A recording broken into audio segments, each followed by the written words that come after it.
Hey, today on Archery Talk 101 podcast, we have a special guest with today, and we're going to talk to Landon about his archery journey, how he got started, and what's going on in his world. So let's get the show started. My name is Roy Canterbury. I'm going to be your host today on Archery Talk 101. And Landon, how about if you introduce yourself and tell us a little something about yourself? Yeah, I am Landyn Cox, and I shoot a lot of archery. I got into it at I think I was like 10 or 11 when I got into it, and it's been nonstop since then. What got you started in archery? I shot NASP archery through the school, and then the coach there, his son shot compound archery, and I was like, "Oh, that looks cool."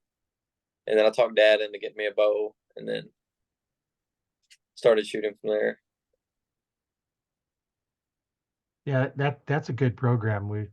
I've had Tommy Floyd from NAPS on and talked to him, and that's a real good program to get kids started in something besides video games. You can exercise those thumbs, but you got to exercise more than that, and that's a really good program. So after you um, was in the NAS program, you started compounds. What did you do then? I shot through S3DA once I got into compound, and then shot in S3DA for a couple of years, and I still do. But from there, it kind of led to shooting like the ASA circuit and the USA archery circuit, everything. So you shoot all the different circuits. So you're pretty busy at going to tournaments, aren't you? Yeah, it's always something. It's one state to another, it seems. Yeah. What divisions do you shoot? In the ASAs, I shoot a known pro, and then USA archery, the under 21 compound or junior compound men, and then S3A is just young adult. Each one has their own little division to get into, Yeah, don't they? everything's different. Yeah, rules probably a little different, targets a little different, Yeah, how you shoot every is a little different. yeah, you got to change something for all of them. It seems. So how do you practice for all those different types of shoots? Like once there's like one weekend every year in like May, and once that weekend hits, there's a tournament until pretty much the end of summer. Like it's a different tournament every week. So most of the time, like this time of year, I try to get my bows like set up to what they're for, and then whatever week it is, I shoot that bow pretty much. Like if I'm shooting an ASA this week, I'm going to shoot the ASA bow all week, and then we get home on Sunday or Monday, throw the other bow back together and shoot it. So you have multiple bows depending on which division you're shooting in. Yeah, because like in the ASAs, like right now I'm shooting like a 65-pound bow, and then like USA archery, it has to be under 60 pounds. So there's like different rules that kind of makes it really hard. You can run the same bow, but you would have to run the smaller set of rules for whichever tournament you're shooting for at all of them. So Yeah, that makes and that mean you'd have to, if you have multiple bows, you can set one up. But if you take a bow at 65 one tournament, change it down to 60, now you're changing all your pins, yeah. Then or every changing the sight. And so how many different bows do you shoot? well, last season I shot two mainly. I had two main bows, and right now I have one, but I'm gonna get another one soon. And then I had two earlier in the year, and then I just switched to a different company, so only one so far. So which bow are you shooting now? Right now, I just set up the Elite Verdict. Okay. I really like it so far. It seems to be a really good bow. I'd been shooting with Darton, and I really did like their bows, but it was just time for something different, you know. Yeah. Yeah. I know there's a lot of them are starting to, switch into elite. I've never had a chance to shoot an elite bow. And well, what we was talking about earlier, I won't be able to shoot one for a little while yet, but Yeah, yeah, yeah. Yeah. For those we were talking about, I just had a triple bypass less than a week ago, so I can't even lift my bow for probably 12 weeks, let alone trying to draw one. Yeah. That might be even longer. So, um, yeah, I'm on about I think 10-pound weight limit for next 6 weeks. Oh, So yeah, I can't hardly pick up a gallon of milk. So, and I don't even try to pick up that much in weight right now. Just out of it, you have no problems. But yeah, that when I get back, I'm gonna have to try some of those other bows because I have a 2001 PSE, a 2003 PSE, and then I think a 2015 Bear. Hadn't yeah. even shot that one. I got it set up. This is when I was working at Cabela's. They had their returns, and it was defect. The strings would have problem. The string stop was messed up, and so I got this $900 bow in the snow camo. I forget which version it was. In snow camo for like 150 bucks, 200 bucks, and made Huh. a new string and had to repair the stuff. But hey, when you can get one that needs work on it and you know how to work on bows, You might as well get that's it. yeah, might as well. That's the way to do it, and learn how to work on them. Do you do a lot of work on your own bows yourself, or do you have a tech that does it for you? No, not really. Eric Griggs does most of my stuff. He owns gas bowstrings. Oh, okay. Yeah, he normally helps me on all that stuff. Well, if you got somebody like that around, why worry about doing it yourself? Yeah, I've he's talked Yeah, I've talked to several archers that, they only let like one person touch their bow because they know they do it right. And that way, yeah. if there's a problem, no, it's them, not the bow. Hmm. That's one of the most important things to me is knowing that your bow is like it has to be set up good, or then you don't know any. Like if it's not set up right, you don't know if it's you. You don't know if it's bow. Yeah, When it's no, hey, everything feels good on my end. Something's not right over here. yeah, and if you're doing it yourself, then you're thinking, okay, did I remember to do this? Did I remember to do that? And then you're thinking about, okay, did I do everything right? And not thinking about, okay, what am I doing on my form? Yeah, So, about how many arrows are you using throughout the week to practice for your tournament? like daily. Yeah. It really just depends. Like right now, I'm really not shooting a ton because it's 3D, still 3D, and I normally I don't shoot as much in 3D season. But then after next weekend, it'll be 50-meter season or outdoor target, and that's when my arrow count really bumps up. Like last summer before Youth Worlds, I was shooting on average 150 a day, sometimes more. That's a lot of arrows in one day. Yeah, it's not. I know I try to stretch it out where it's not like all at once, and I'm just not killing myself over it. But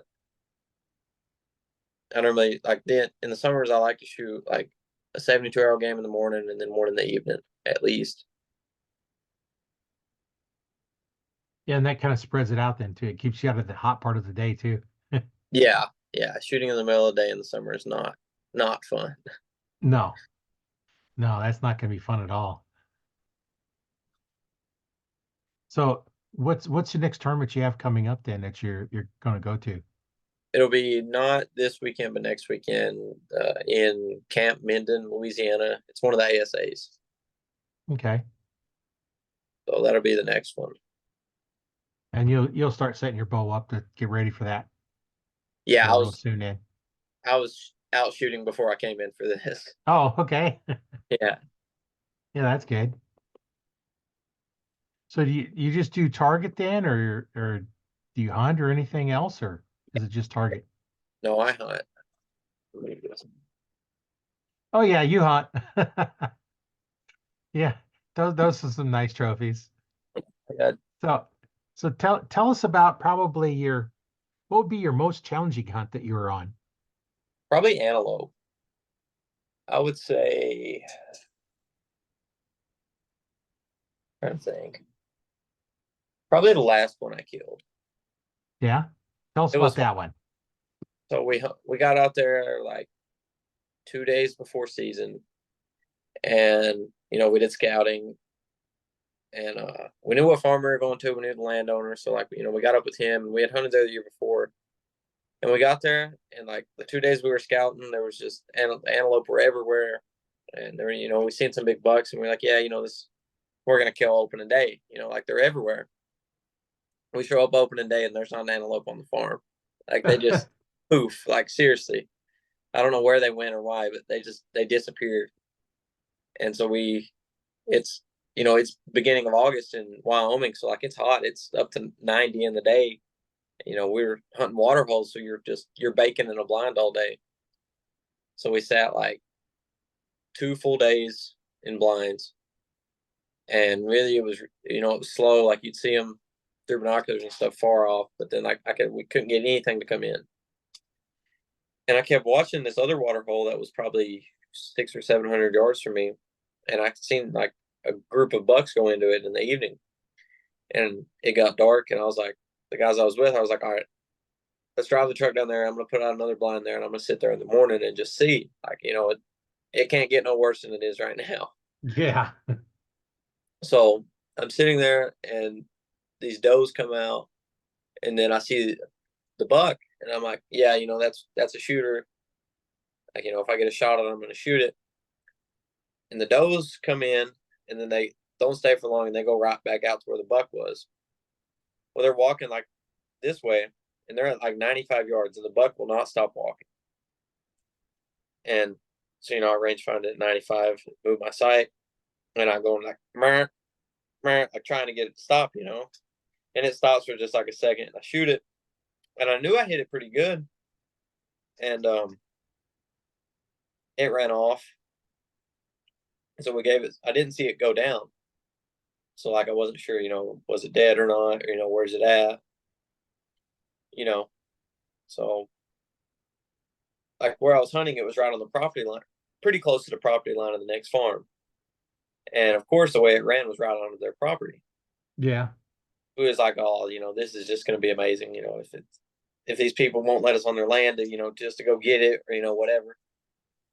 So we called the landowner and tell him what, like, the story of, hey, we shot an antelope. It went on the neighbor's farm, and he knew him pretty good. And he was like, no, you're fine. Like, I'll come out there. We'll go over there and find it. So we drive over this whole patch of land over there, and we don't see it anywhere. We lost blood, couldn't find anything. And we gave up looking for it. And we were on a little 3-person side by side, and the landowner was in the driver's seat. Nick was in the passenger, and I was in the passenger, and Nick was standing on the bed, like, looking over the front, trying to watch. Right. And, we're literally driving back to the truck. We gave up, and Nick's like, stop, like it's right there. And so we stop, I get out, and it's bedded down, but its head's up. So, it's still alive. And I can literally only see its head. And it's at like, I think it was 87 yards. And because there was brush in between me and it, but it cleared off on both sides, Yeah. But like it's clear to the animal with, with how the arrow drops, but it's not like a dead line, And so I'm like, okay, I can shoot it from here. And so it's at 87 yards, and I draw back, and I go to its head, and I go over and down like to where the shoulders are, and I shoot, and the arrow just goes over and drills it in the shoulders, and it jumps up and do what they do, and it went like Yeah. 40 yards wide. And that was pretty cool, just because it went from that sucks, like I shot an antelope and we're not going to find it, to end up getting it. So that second arrow took care of it, huh? Yeah, it's after the second arrow. It wasn't a minute, you know. That would be a challenging hunt to do that and look and look and look and then not find them, and then next thing you know you come across it. And, Yeah, there's been times we've looked for animals and looked and looked and looked, and then it's like, well, I don't know where they're at, no blood trail, and then come back next week and it's like, okay, I can smell where it finally ended up. You smell yeah, it going in. And, 30 yards from where you stopped looking is where it was at. yeah, That's what happens when you look at it at night. yeah. Like the buck I have the whitetail I have on the wall right here, it was the same way. We looked for it forever, and it would just be like a couple like little drops of blood that you'd have to look around for 10 minutes to see the next one, and then it'd be a pile, like that where it had bedded down. And we tracked it forever and finally found it, but it was the hardest tracking job I've done by far or seen done. Yeah, that's tough when you have a blood trail and it goes away, ends up in a pool where they bedded down and they got up and something spooked them and making them run. Yeah, that's not a fun one. Not at all. But we've all done that though. Had Yeah, I those think types of hunts and if you hunt long enough, you're going to run into one of those hunts. yeah. Sorry, So trying to get my phone that's plugged in. those are both kind of challenging ones. What's the most memorable hunt you had? Um, Probably my first antelope. It was pretty pretty cool to just go out there and actually get one without being guided or anything. It was, being with my dad there. It was pretty memorable to shoot it. That's kind of nice when you go out and hunt with your dad and get an Yeah, antelope. yeah.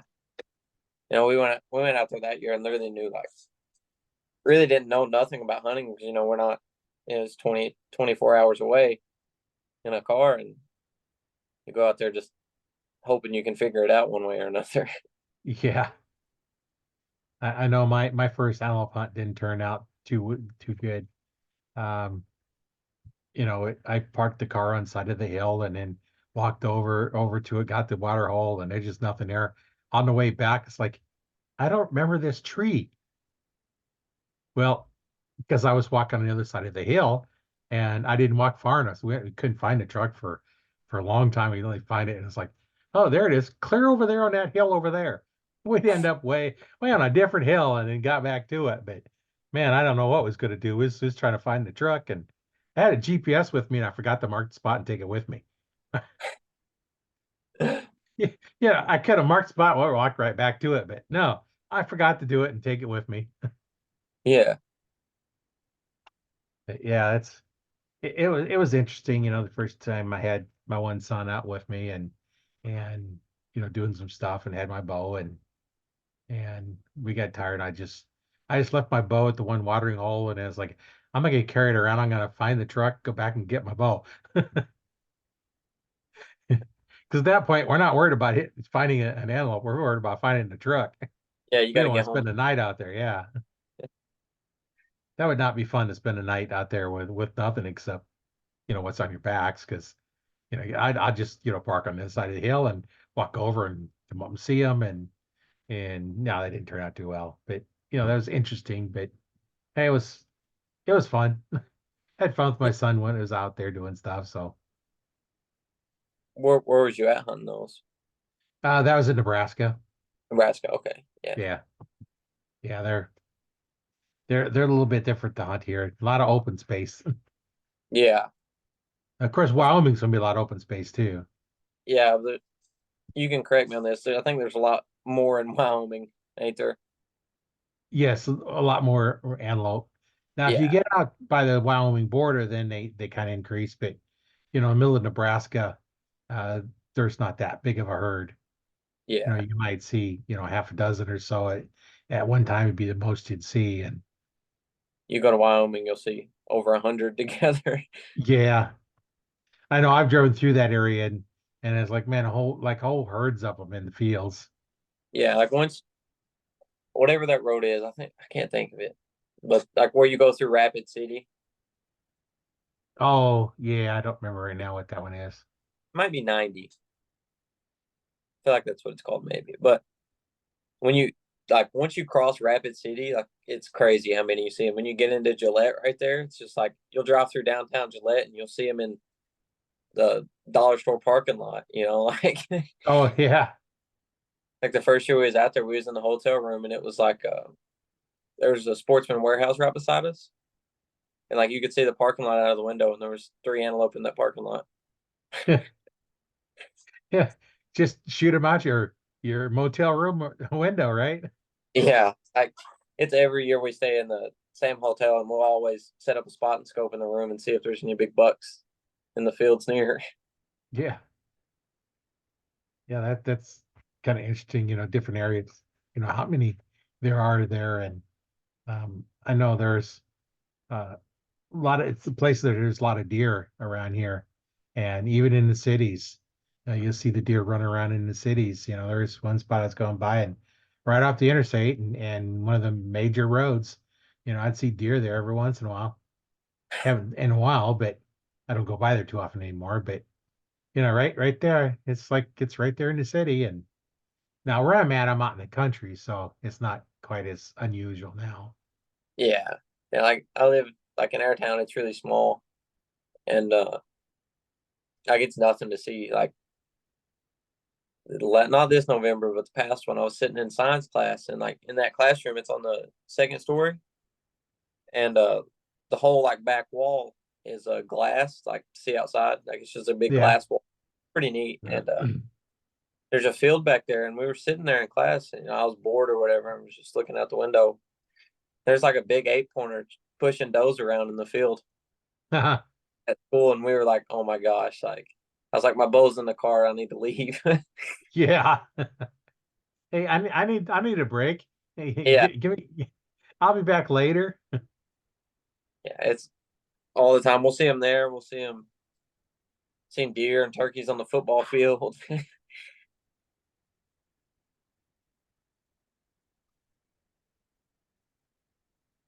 Yeah, it's amazing how they adapt to being around humans, some of these animals. Yeah, like have you ever seen the guys that hunt down there in Atlanta? Actually, in the city. Yeah, Yeah, no, I haven't talked to any of them that do that.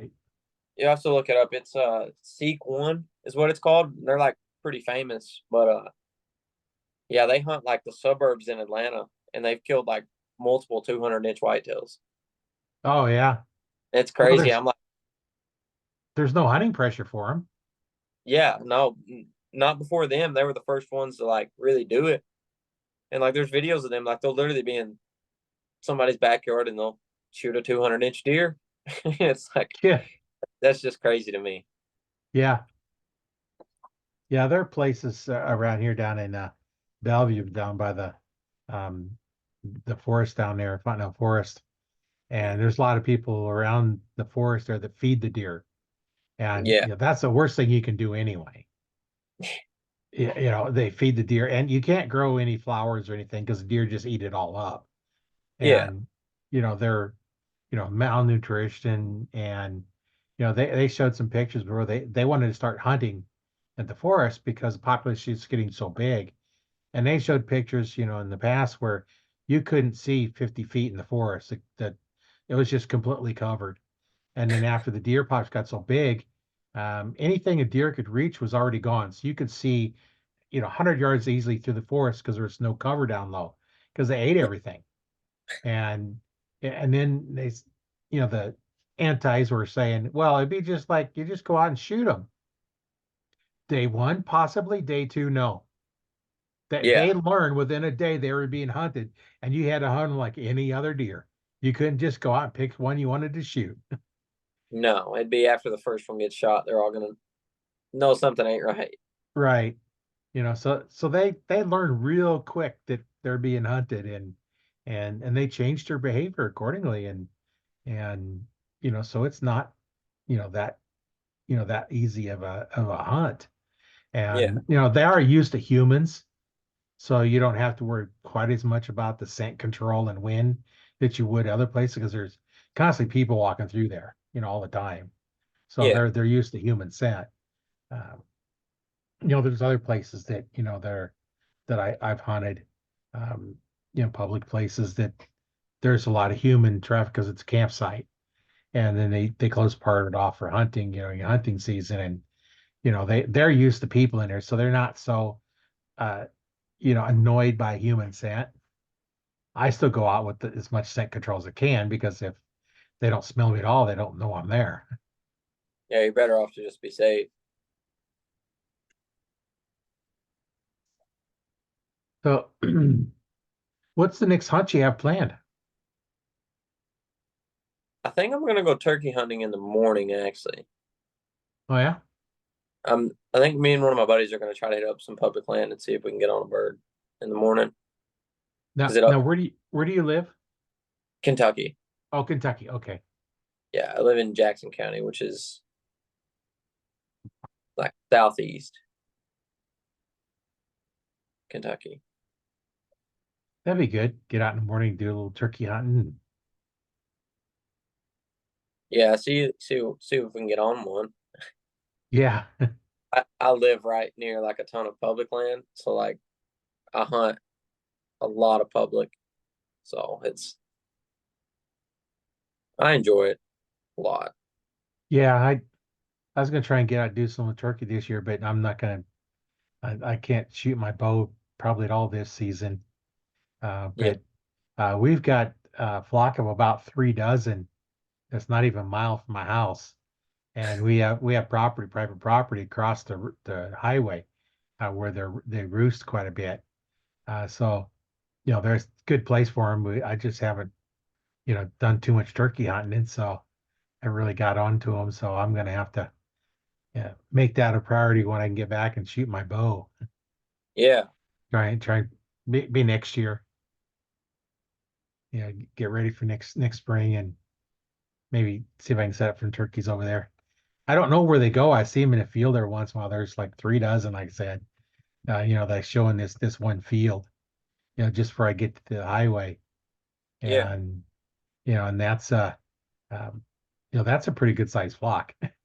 yeah. But I mean, that's I don't see them every day, so I don't know where they go for sure because I haven't tried to track them down. I should, maybe when I get where I can't really, where I can get up and do walking, maybe I'll do that. Try and find them. Walk to a place because they want me walking every day, and so maybe I'll walk down there and see if I can see where they're hiding.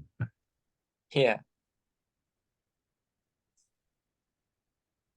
No, that's gonna be fun. You have to let me know how you do tomorrow on your turkey hunting. yeah. Hopefully we can get on one. My buddy that I'm going with, he shot one yesterday, I think. Now, the other in Kentucky, how many turkeys can you shoot? Two in the spring, two in the 2 in the fall. spring? Okay, two Yeah, and two. Now they limited to the spring ones, toms only then? yeah. It's only toms. Yeah, I that's think what you it can. is here. I think you can shoot a hen in the fall with a bow. But Yeah, I I'm know gonna. sometimes in the fall they'll let you do hens, but yeah, here in Nebraska, the spring is toms only because you got your hens sitting on nests of eggs. If you Yeah, shoot yeah, them, then the eggs don't hatch, and then that kills the whole nest. yeah. There's no reason to shoot a hen this time of year. No. There was This is neat on a hen. There was probably like 6 years ago. Probably like 6 years ago. There was at my buddy's house. There's always turkeys in this field across from his house. Like I've seen over 100 turkeys in that field at one time before. So like they're infested over there.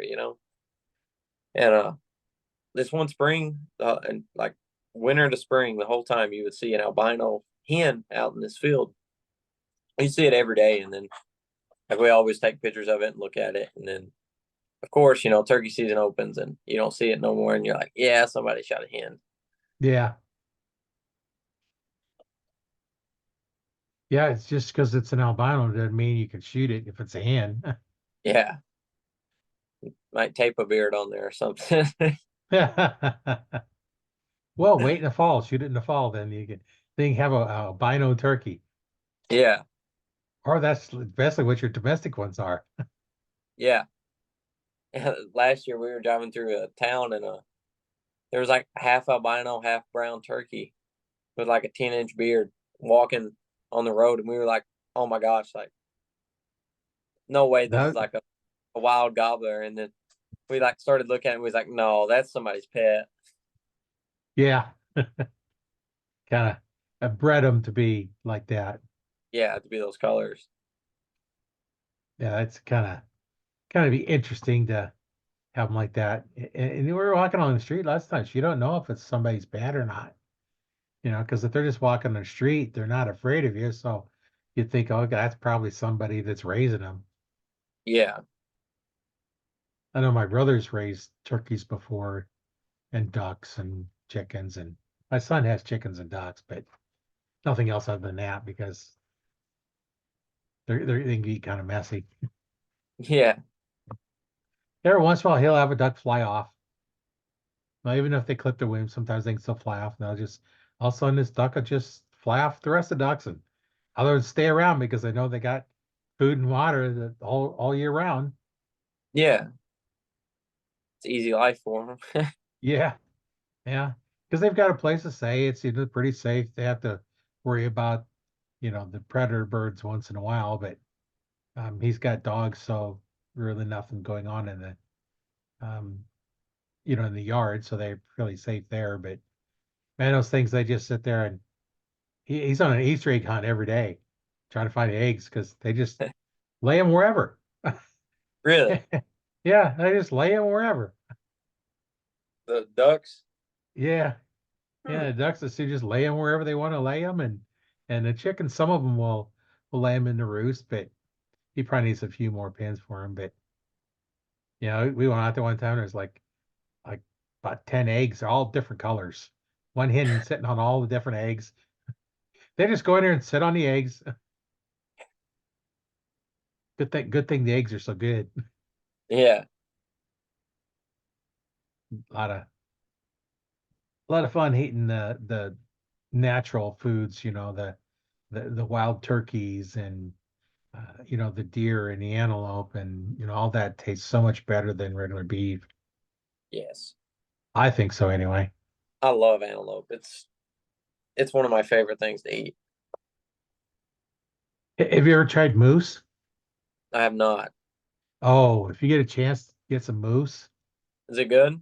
Oh yeah, it's best meat I've ever had. Really? Yeah. It's in the Hmm. deer family, but it's a way bigger. Yeah. You get a lot That's more it. meat with your moose. Yeah, you shoot a Yeah, moose, you're gonna have enough meat for a while.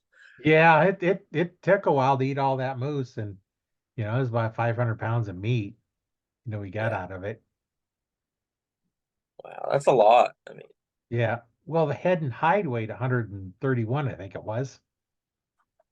wow. That was just the head and hide. That had nothing to do with the bones and the meat. Yeah, and that's your man. That's the heaviest part right there is the Yeah. And it wasn't even a bull, it was a cow. and the bulls are bigger, ain't they? Yeah, bigger. And then of course they have the rack, and however you Yeah, can't eat the rack, so um heavy. I mean, the does taste better, I think, anyway. So, yeah, I can see that. I've heard that before. well, same thing in the deer during the rut. They're not really eating. They got all the testosterone going and everything else, and they're not eating right, and so they're not going to be quite as full of nutrients as the doe would be, and they don't have to fight to see who gets to do the breeding rights. And Yeah, I mean, it's gonna be a lot better meat off the doe that's actually eating right. And yeah, it's all about having good food oh yeah, and knowing how to fix it. yes, that's one of the most important things for like any type of wild game to me is like if you don't know how to fix it, it's not gonna be very good. Like on a lot of things to me. Yeah, it's when I first, started getting venison, I didn't know how to cook the deer meat very well, and one deer would last us a whole year because we Yeah, didn't really know how to fix it. Then once we figured out how to fix it, and there was one time we got a deer and freezer was full, so I'm basically making jerky out of everything we can, and I think that deer is gone in 2 weeks. I'm cutting it up and making jerky, and the kids are waiting to say, is it ready? Is it ready yet? As soon as we're ready, pull it off the dehydrator, and they'd be eating it away, and I get the next batch going, and that's hard to beat right there. Making your own deer jerky. That's oh yeah, one of my favorite things to do because you can make it how you want it. we used a marinade, a beef brisket marinade that we get from I got from Texas. It was Claude's sauce. Yeah. First time I tried that, my cousin had made a brisket with that, and it's like, oh man, that's really good. So we'd marinated that in there, and we had a little container vacuum sealer. So I put the meat in there with the marinade. I'd vacuum seal it and release it 2 or 3 times, and it'd soak all the juices inside. Throw it on the dehydrator, and we had one that had the fan in it, so it dries it quicker. And Yeah. we stick it on and let it go, and peeling it off and doing the next batch, and it was pretty good. I do a lot of I used to do all my own processing. You know, it's the only way you guarantee you get your meat back. Yeah. You do it yourself. And now you can fix, you cut the steaks how you want them cut. You put as many in a package as you know your family's going to eat. So you don't have, okay, I got to open up 4 packages, but I only need 3 packages and one more. So you Yeah. package them how you want them. And I've made pepperoni sticks. I've made, you know, breakfast sausage, uh, a whole bunch of other stuff I've made, and it just makes it a lot nicer and a whole lot cheaper to make those sausages and stuff yourself. Yeah. You take them to a processor, it gets pricey quick. Well, and then you're not even getting your own meat back because they mix yours in with their bales to make a big batch. Yeah. They might be making a 50-pound batch, and you got 20 pounds on it, and so you're going to get that percentage of it back, and this way you do it yourself. And we have a butcher supply house here, not too far, so we go get the same spices that the butchers use and the Yeah. same casings and everything. So we can make the same recipes that they do. We just make them in smaller batches, all. Yeah. And in the uh, dehydrator, it works pretty good. Or if you had a smoker, would be another way you could do it, and that give you some good food, and you know what it's cared for, you know what it's like, and you know how it's treated after you killed it. And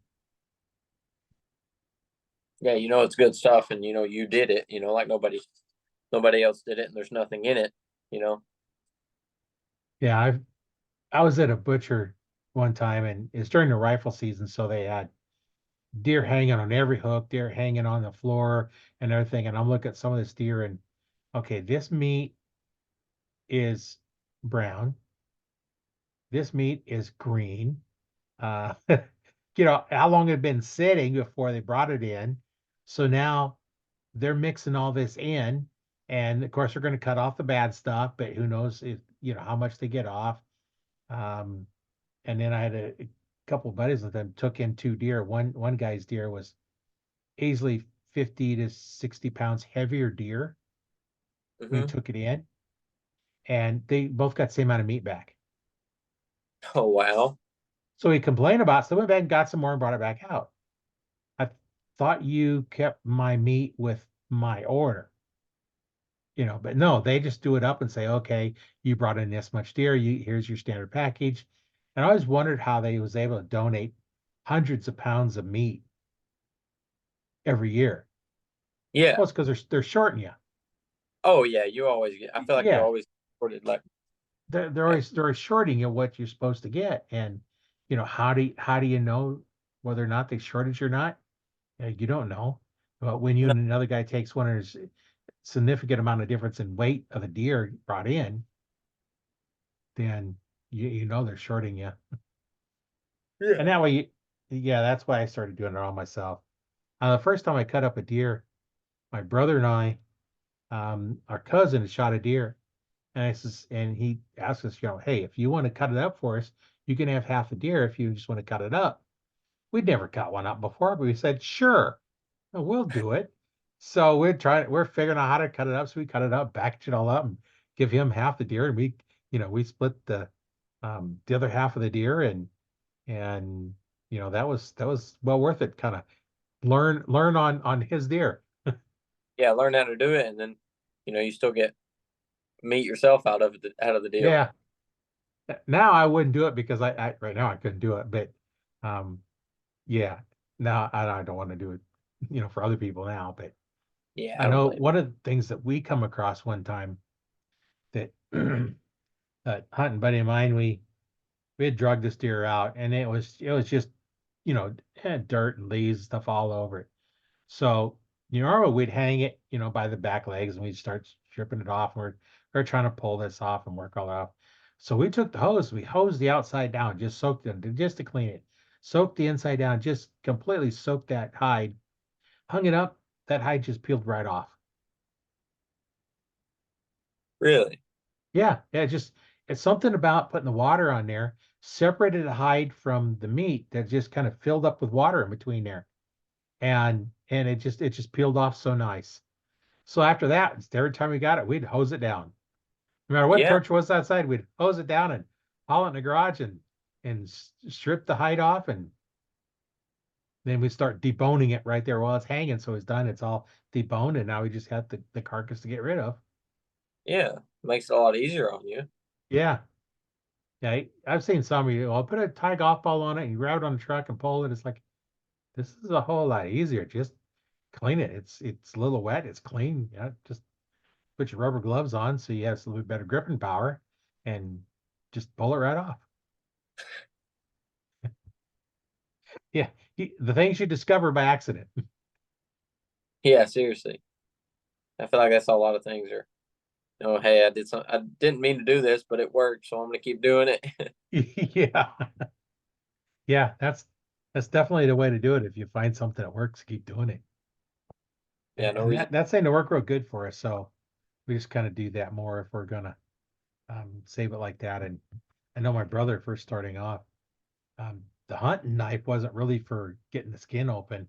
He'd use a fillet knife, fillet it through the skin, and not only open the membrane up and just get the skin back out of the way, and then Yeah, go in and do the membrane. And I watched the guy one time. I was just cringing. He took the knife and he's plunging in, trying to cut through everything that knife's going in and out of all the gut piles and everything. It's like, ah, and like, no. Yeah, that's why I started putting those little hooks on them. You just open it up, just zip it right up, and yeah, I try to do it without making any kind of nicks in any of the bladders or the intestines or anything. Because no, it's last a thing I smell. want is last thing I want anything that on the tenders. The primo cut is right there next to where all that stuff is at. Yeah,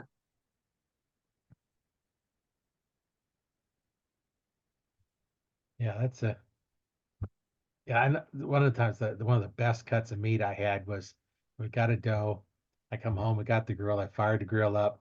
I stuck the two tenders on, and I'm waiting for it to cook. And the taper's always taper down. And I'm saying, okay, that looks like it's done. I put the fork in the tip, cut it off. Yep, that's cooked, done.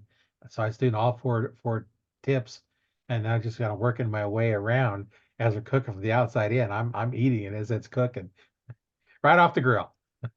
yeah, no, I'd I say think cut it right off the grill and eat it right off the grill.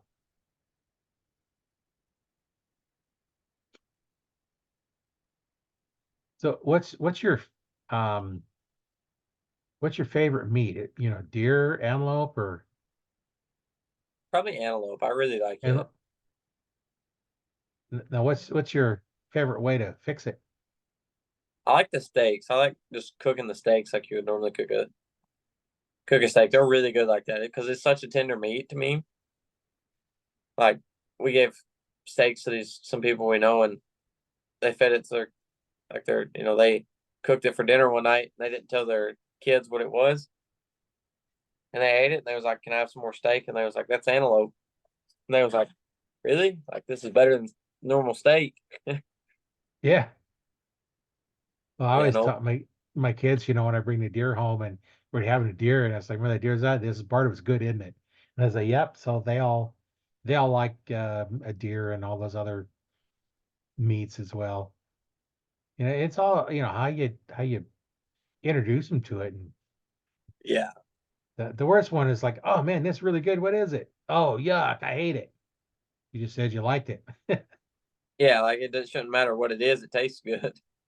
Yeah, just eat it. I know some people just aren't real adventurous. Yeah, Yeah, I'll try quite a few things. A few things I don't think I really want to try, but like eating bugs. yeah. I'll pass on that. Yeah. Now we all do eat some bugs in our food just because there's certain amount of bugs in them that you're not going to know is there. But to just grab one of those like little worm things and just bite on it, it's like I don't think so. No, I can live without trying that.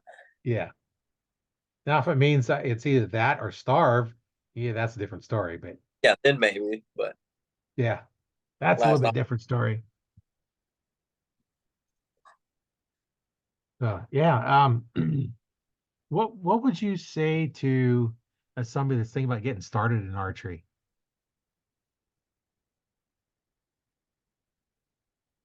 To really get started into it, I think the most important thing would be finding somebody that actually knows what they're doing. So like, local shops, local S3DA teams, like anything to that nature, to go to them and then just really try to spend a lot of time doing it. 'Cause that's the only way to figure it out is spending time doing it. Yeah, find a group or someplace that'll take you under wings, and like you started in NASP, so that's always a good place too, is see if your school has an archery program, and if not, sometimes some of your summer camps will have archery. Yeah. That's try it. If you like it, you like it. If you don't, you don't. Yeah, but it's definitely worth trying. I mean, you can go to college and do it. I mean, Yeah. Yeah, it's all levels. You got college, and then after that, you've got all kinds of things you can do after college, even.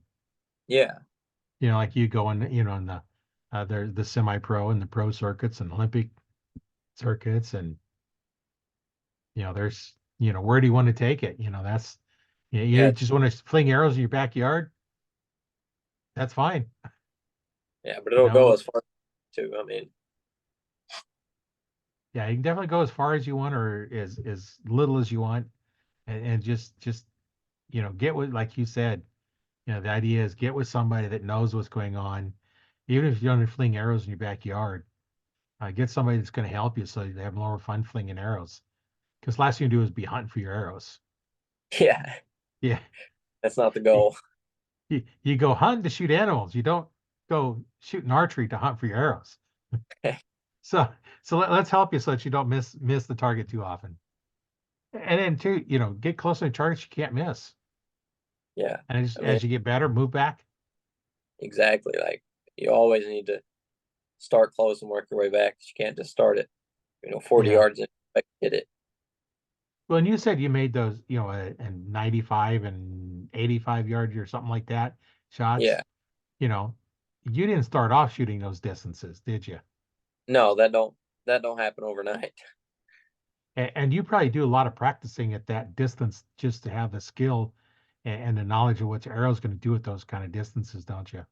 Yeah, like always, like in the summer times, if I know I'm going out west, it's like, yeah, I need to get outside and I'm shooting my other bows every day, but at least one day a week, I need to spend a day with my hunting bow and shoot it, check it out for spend time behind it, know how it reacts to different things.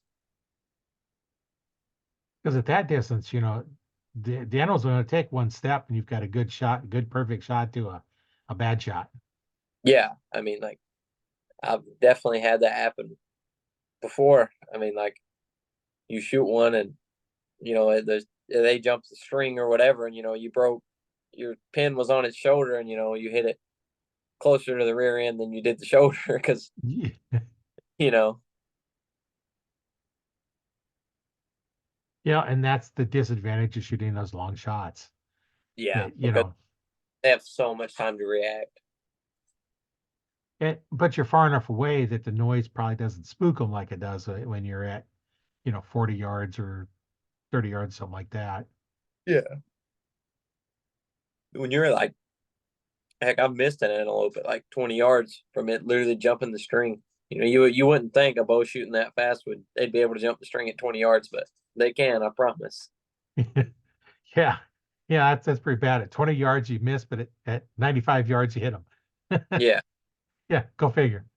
I mean it's all luck and whatever the animal decides to do. Yeah, that's you got to practice those different distances, and up close too. Yeah, I Those mean, 5 yard shots, that shoots completely different. yeah, like I shot a hog at I think it was like 4 yards in Florida. And it's you got to kind of guess in the moment, that's like 4 yards, maybe 5 yards, go with it. Yeah, and there you're gonna have to use like your 70 or 80-yard pin at that distance. Yeah, like that one, it was so close that I knew my sight was on like 20, and I just knew it would hit. So I just aimed. I knew it would hit high, so I just aimed low. But I mean, I drilled it. It went like 15 yards and crashed. Like I said, that's why you learn your equipment, so you know Yeah, what it does at those yeah, distances. That's one thing I don't think a lot of archers will practice at those 4-yard shots, 5-yard shots. yeah. Um, Like last year on the ASA circuit, it's 50-yard max, and everybody shows up to the first one, and there's a 4-yard target, and everybody's looking around like, what do I put my sight on? Like, what do I do here? yeah, and that's why they do it Oh yeah, because because they nobody knew practice them. nobody's expecting it either, Yeah, and it's so I, close. You're like, oh, I should never miss this. Never miss a 12 on this. yeah. And I was at a 3D tour one time, and they had a gator like 5 feet from the platform. So you're up on a platform. So you're up, I don't know what, probably 5, 6 feet up, Yeah, and you're shooting about a 45-degree angle at this gator. And I knew it was like 5 feet. And I knew on my bow at 5 feet, I need to shoot my 70-yard pin. So I'm up, I'm full draw, and I'm bending down, bending down, bending down, and I can't do it right now, but I bent down far enough. I'm leaning over. I'm depending on the rail to hold me up, and that 70-yard pin hit that target, and that's when I fired, and I hit it right where I was supposed to. And then, of course, I almost need somebody to help me stand back up because I was leaning over so far. But I knew the bow at that range. That's what I shoot it for. yeah, Because you figure that out, and at that time had a program that would figure out my sight tape, and it had yeah. on there, how to shoot it at 5 feet. And a lot of them don't understand, why I got to shoot that higher pin. Well, when you think about it, the arrow is at the corner of your mouth normally. Hmm. Where's your sights? Up by your eyes. How much distance between your corner of your mouth and your eyes? That's, you know, 4 inches, five Yeah, inches, something like that. Well, your pins are 5 inches above your arrow. So when it leaves the bow, your arrow is way lower than your pins. At some point, that arrow is going to catch up to your bottom pin. What distance is that? And then it's yeah, going to go up the top pin. It's going to drop them back down. Um, you do the same thing, sighting in rifles. You can sight in a rifle at like 26 yards, and there is going to be a point where it's dead on. I did that with my rifle. I sighted it in for 26 yards, and at 200 yards with that caliber and that bullet and everything else and that speed, it was dead on at 200 yards. yeah, So that's kind of weird. At 26 yards, I'm dead on. At 200 yards, I'm dead on. At 100 yards, I'm about an inch and a half high, and 300, I'm about 3.5 inches low. So I'm sighted in for 300 yards, just put crosshairs where I want it to go. yeah, And that's something you need to figure out on your bow if you're going to be having any of these, unmarked yardages or even marked yardage. Even if they said it was 5 feet, do you know how to shoot 5 feet? yeah, exactly. So that's something that we all need to practice on, is those short range shots. Um, or yeah, that by my son is in his blind, and the deer sticking its nose in the blind. It's that close. It's like it's got its nose right there at the window. How do you shoot that one? And you talk to those that stuck their arrow through the blind, not the window you're supposed to shoot through, because they didn't realize the arrow was so much lower. And it's like, Yeah. oh, okay, that's where the pin's at. No, that's not where the arrow's at. kind of kind of interesting how all the trajectory works on your bows and everything. Oh, any projectile. Oh Whether yeah. you're Interesting. throwing Like a baseball or a football or anything else or a basketball, you always have an arc on it. yeah, and most people don't. Like it's just a weird like you really have to know it to understand it. Hmm. Like just looking at it, you wouldn't be like, oh, yeah, that's how that works. It's no, you're gonna have to think about it and then go somewhere from there. Yeah, it's like compensating for angles. And that's another whole game. Um, I've had a video, a podcast I talk just about, how to judge those angles and what to do, um, when you're the rangefinder with the angle compensation in it, you don't have a mechanical device that tells you.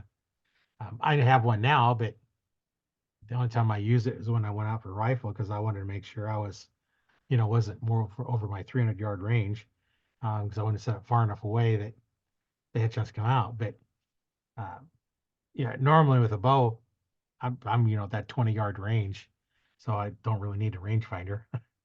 Kind Yeah, of there's nice no when you're in a tree stand and you get up there. It's okay, that's a 30-yard shot, that's a 20-yard shot, and once now get in your tree stand and you know where it's at, and because if they come in, you don't have time to use a rangefinder anyway. no 95% of the time if you're by yourself, you do not have time.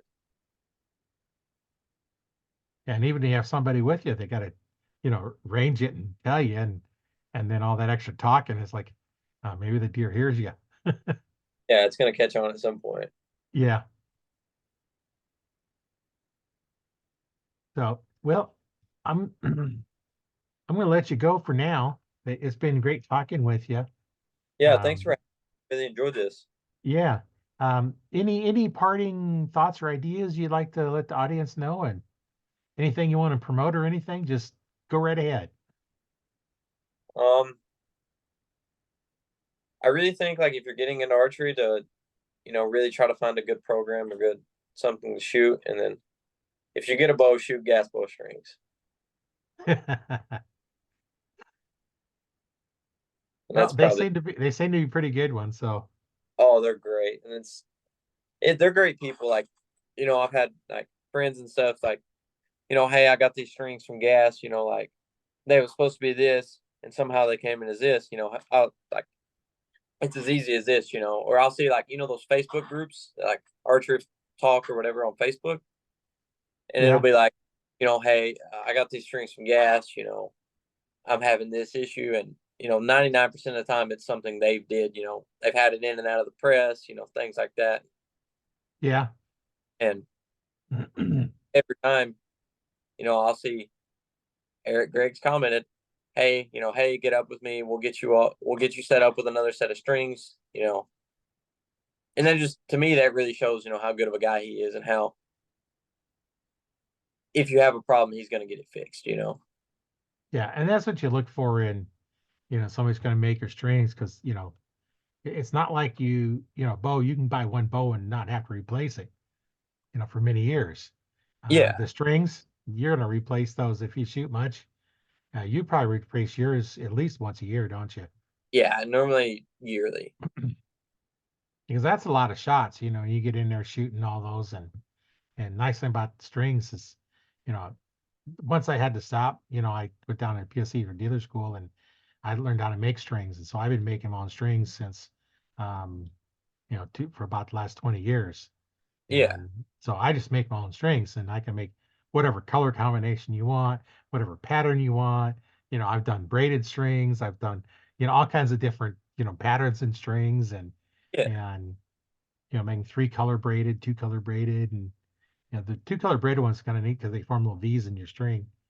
And so, out in Archery Talk 101 Facebook group, I actually have videos where I showed you how I made those strings.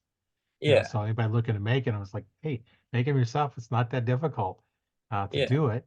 And there's multiple ways you can do it. A lot of string manufacturers, they don't tie any knots in them. They just leave them loose. Um, I've seen some like the zebras. I think they tied both ends. The problem with tying one end to the other end, now if you don't get them the exact same length, now one stretch more than the other. So actually, when I do mine, I'll take one color and then I'll tie the two colors together. So it's basically one continuous string. So then all the stretch is evenly stretched amongst all the strands. Um, it holds it together easier than trying to overlap them and hold them in place when I'm serving over them and Yeah, for me, it's just a lot easier. So my whole string is a continuous one string. I might Yeah, have a couple knots in it if I had multiple colors, but it's gonna be and then easier that. yeah, as I'm building, I'm stretching them out, and I can actually showed how big you make it, how much it stretches based on that length, and so then you can kind of compensate for that, and you twist it back to get them back, and um, so it's interesting how you make them. Now, guys like gas strings, they have a little bit better process probably to do it than I do. Yeah. I don't stretch mine after I've made them because I've stretched the crap out of them while I'm making them. Hmm. I put them under pretty high tension while I'm making them. Or if you're just making them without tension, now you got to stretch them. So I Yeah. pre-stretch. I've never had any trouble with my strings stretching after we put them together because I Hmm. do I do stretch them quite a bit because they're both inside, and once I get that pressure in there, you turn them and that string is really tight. I don't know how much pressure's on it because I don't get a way of measuring it. But I could put them under tension and hold them for a while, make a little screw clamp and put a pressure gauge on it, but it's not worth it. I've made hundreds of strings and haven't had any problems with them yet. So Yeah. I No don't, I reason. don't see any go, I don't see any reason to go through extra work when it's not needed. But yeah, anybody listening that's interested, having a problem with your bow, having a problem with your form, make sure you get in the Arch Talk 101 Facebook group if you're not already a member, and upload a video. Don't upload a YouTube video, just upload a raw video. Because in that group, I don't allow you to sell anything, or post links to YouTube videos because we can't control what's going on. I don't want some other, you know, thing being marketed to the group that's not archery related. If you do have um, a tournament you're hosting or sponsored, go ahead and put those links in there because that's provide invite to the group. So if you know of a tournament, go ahead and put the information in for the tournament. Let all the group know that there's tournaments at. There's members in that group from all over the world. So don't limit to just the United States because I have members in multiple different countries. In fact, um, I've interviewed archers from all over the world.